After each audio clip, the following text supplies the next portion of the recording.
পানির নিচে ডলফিনটা তো জঙ্গলের মতন, হেডাটা জঙ্গলের মতন। ইয়ামিন, ও ইয়ামিন, কই তুমি? ইয়ামিন,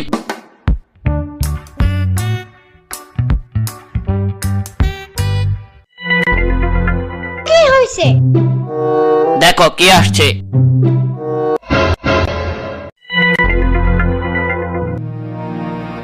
শম্পা!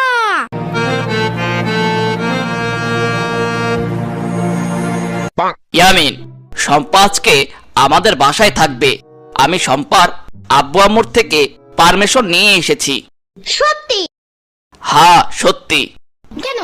হাই হাই ইয়ামিন, তুমি জানো না কাল থেকে রোজা শুরু, তাই প্রথম রোজায় স্পেশাল ভাবে দাওয়াত দিয়ে নিয়ে এসেছি শম্পাকে।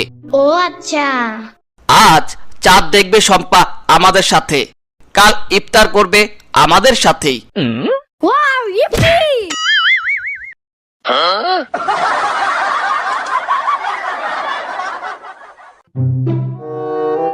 ইয়ামিনের আব্বু, আকাশে রমজানের চাঁদ উঠেছে, দেখলাম মাত্র।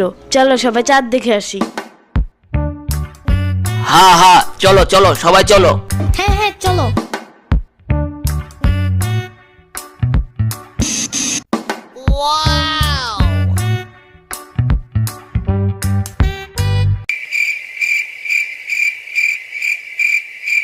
চাঁদ তো দেখতে এবার বড়ই লাগতাছে। ইয়ামিন, আজকের চাঁদটা খুব সুন্দর, তাই না? এটা অনেক কিউট। ইয়ামিন, তুমি জানো রোজা কিভাবে রাখতে হয়? না তো। আজকে রাতে মানে ভোর সকালে হুজুররা যখন মাইকে সবাইকে ডেকে তুলবে, তখন সবাইকে ফজরের আজানের আগে সেহেরি শেষ করতে বলবে। আর তারপর সারাদিন সেই ভোর সকালের খাবার খেয়েই থাকতে হবে, কোনো কিছু খেতে পারবে না কিন্তু। তারপর মাগরিবের আজান দিলে সবাই খাবার খেতে পারবে। এভাবেই রোজা রাখতে হয়।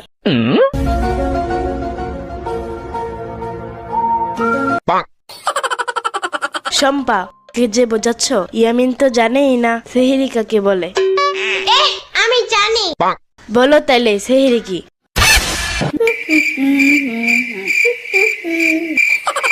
দেখছো দেখছো, জানেই না। সাম্বার বাচ্চা!